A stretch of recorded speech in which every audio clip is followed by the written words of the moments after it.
What's going on, YouTube family? Welcome to Automotive Life. My name is Lucky, and today we're going to be talking about how the automotive industry is in major trouble. We hit the perfect storm when it comes to the automotive industry. We had so many things failing, going bad, and turning the opposite way. Everything from people having record high default rates, doubling insurance prices, United Auto Workers striking, supply basically blowing up, banks not being able to lend, and dealers not selling cars.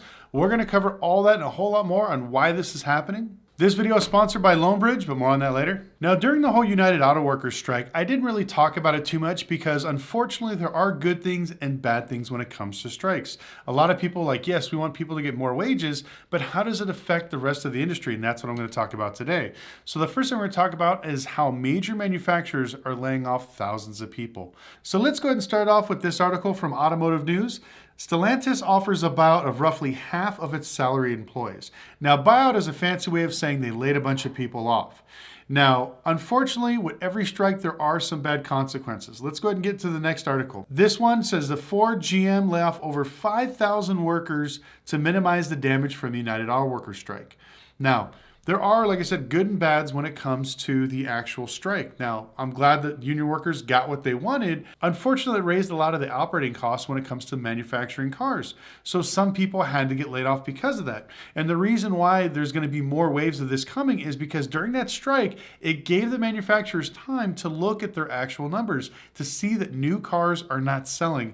EVs are 100% not selling. So they're sitting there like, well, why are we going to manufacture more cars and spend more money when we're not selling cars? Let's go ahead and let's slow down production. Let's put out less cars. Let's save money because now we have to pay for the newer, let's say, overhead of the union's agreement. And so we're going to offset that by basically canceling cars and basically laying off a bunch of people. And that's unfortunately what's happening now. Now, the next article is talking about how Continental Tires is laying off over 5,500 jobs here in the U.S. market. Now, Continental is a very popular tire brand. So the fact that they're laying off 5,500 people is very alarming. Now, I found hundreds of these news articles stating that all these small automotive manufacturers are basically laying people off. So I just want to put one here in perspective for you. This article is also from Automotive News. It states that smaller suppliers are still at risk from industries ramping up after United Auto Workers strike.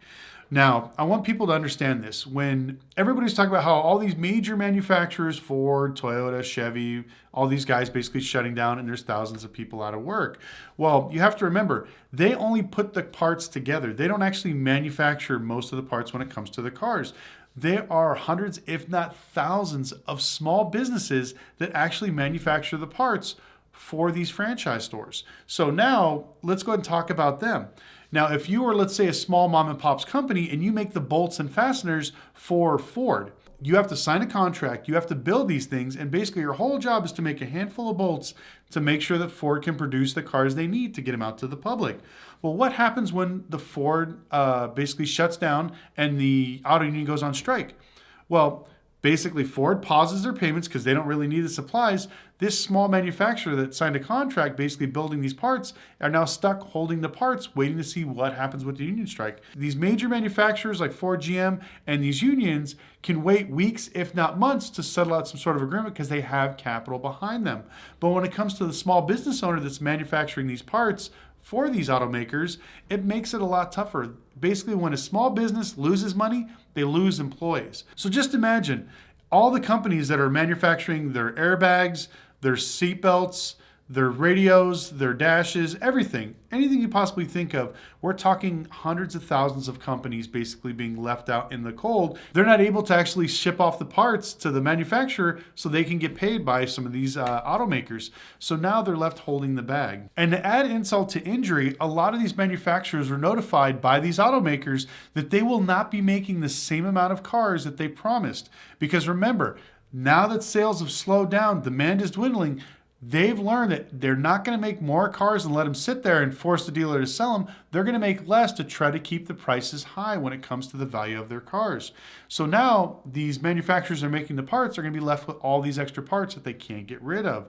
So it's going to be a lot of bad things when it comes to the automotive industry and how this affects everybody. Now, a lot of people always say that the automotive industry is not that big and it doesn't really matter. I'll tell you what, the automotive industry is huge.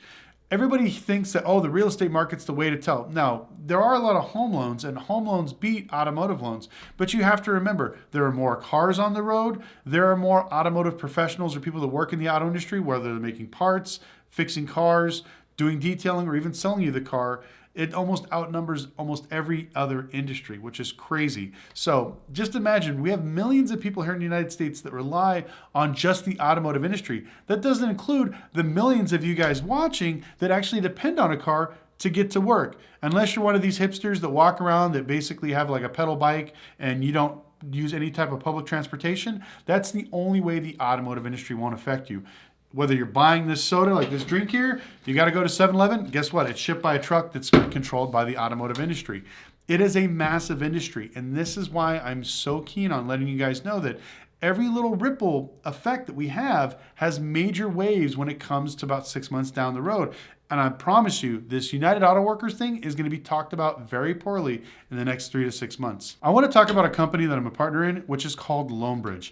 Now, this is an amazing software that we've been designing for the last year and a half because we knew that the market was basically going to fall out. A lot of people are going to be giving away their cars, walking away, moving, all this crazy stuff like we talked about in 2008. And that's what Lopez does. If you are a bank, a dealership, or you have a rental car fleet, this will help track your cars. So if you actually get a car impounded or towed, this will give you notifications usually within about 30 minutes of pickup, where traditionally you have to wait maybe 2 weeks to get a letter in the mail, and sometimes it takes up to a month for them to even get the data. So now you're incurring hundreds, if not thousands of dollars in storage fees. With Lopez, you can cut all that out. If you use my link in the description below, we're giving everybody a 30-day free trial because I really want to get your input on it. I think this is a truly special software that's going to change the automotive industry. So make sure you use the link down below, try it for 30 days, upload your VIN numbers, and let me know what you think. Another thing that's destroying the automotive industry is the skyrocketing costs of insurance. Now, when I purchased my car in the beginning of 2022, I was paying $287 a month for a 2021 Audi R8. Now I thought, okay, it's a $200,000 car. My insurance is this price. That's a good deal. I'm happy with it, right? Well, anyways, remember after the pandemic, there was more cars on the road. So my insurance company called me and said, hey, you know what? We're going to raise your insurance to $487 because now this is what your real premium is. I was a little upset, almost felt like it doubled, but I was like, okay, I'll deal with it, whatever. Well, anyways, 6 months down the road, my policy finally renewed. Now it went up to $650 a month. I called and complained, wasn't happy, lowered my coverages, and raised my deductible all the way up to its cap of $2,500 to bring my insurance down to $587 a month. Fast forward to today, my policy renewed last week, and you want to get this? $1,057 is what my new monthly payment is on my car insurance, which is absolutely ridiculous. Now keep in mind, I have no accidents, I have no claims, no tickets. So every time when I called Progressive, I'm like, why in the hell did my insurance literally triple? And they always say the same thing. That's just the cost. That's the formula. That's the matrix. That's what we put you in. So I found this article from Forbes that really shed light on this. Car industry rates skyrocket 17.8% across the United States. Why is this happening and what you can do about it? Now, I know why it's happening. They actually missed a lot of this stuff in the article, but a lot of people were buying these cars, remember, that were worth 10 grand and magically being worth $15,000 to $18,000 a few months later. So insurance companies were taking massive losses. I understand that. That's fine. But we also have people that are suing everybody. Every time someone gets in a fender bender, they hire an attorney and they charge people whiplash. There's another $8,000 really quick, but we're talking millions of dollars it costs insurance companies. So that's one more thing. We've had record amounts of floods, fires in California, Florida, earthquakes, hurricanes, like you name it. 2022 and 2023 have been an absolute nightmare, especially what was the last one in Hawaii. So we had all these people and all these companies basically having millions, if not billions of dollars in actual claims being paid out by the insurance companies. So now they're trying to recoup their money, and then throw on top of that, we have all these clowns that are actually committing fraud because they can't afford their cars. So instead of getting rid of them, they're just crashing them into a brick wall and costing the rest of us more money. Now, after I read this article, I kind of laughed because they have a part noted out, and I want to share this with you. Drivers currently pay an average of $1,668 for their car insurance policies, according to online insurance agency. But here's the funny thing.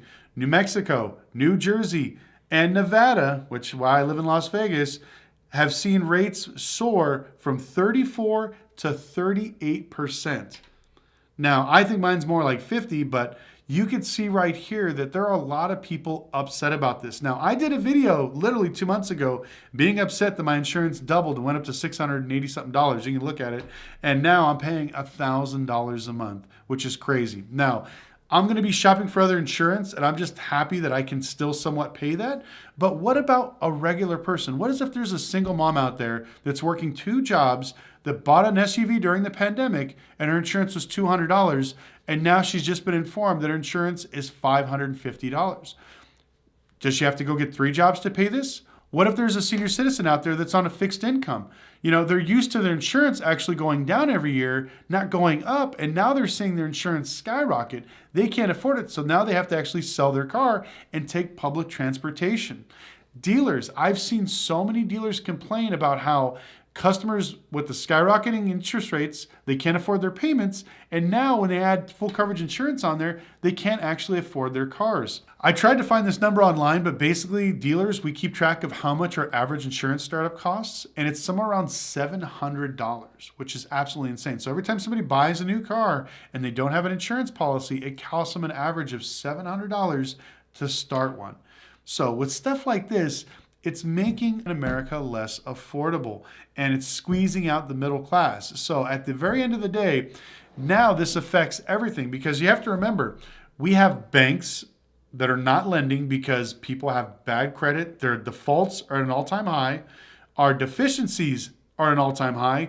Repos are at an all-time high. Insurances as at an all-time high. Gas is almost at an all-time high. I'm sure we'll get there before the end of the year. What else is at an all-time high? Pretty much everything. Insurance rates are getting pretty close to there too. So everything basically spells doom and gloom when it comes to the automotive industry. And once again, this drives me nuts when people keep saying the automotive industry is not that important. It doesn't matter. This has major repercussions when it comes to the actual economy. And if you don't believe me, I promise you, I'm starting to see on the news now, they're talking about the automotive fallout, the automotive apocalypse, all my little catchphrases that we're using about a year ago.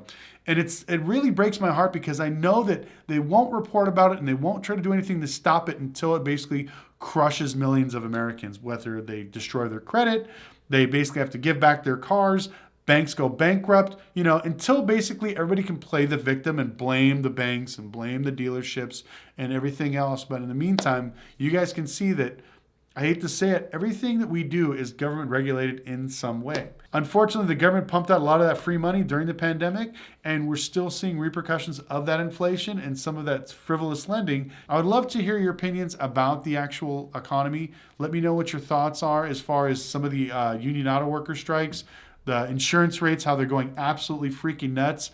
Are dealers in your area lowering prices of cars, or are they still trying to stay firm? But anyways, I want to thank you guys so much for watching. Also, make sure you follow us on Instagram at Lucky Lopez. And if you enjoyed this video, if you can like and subscribe, I would truly appreciate it. And we'll see you next one.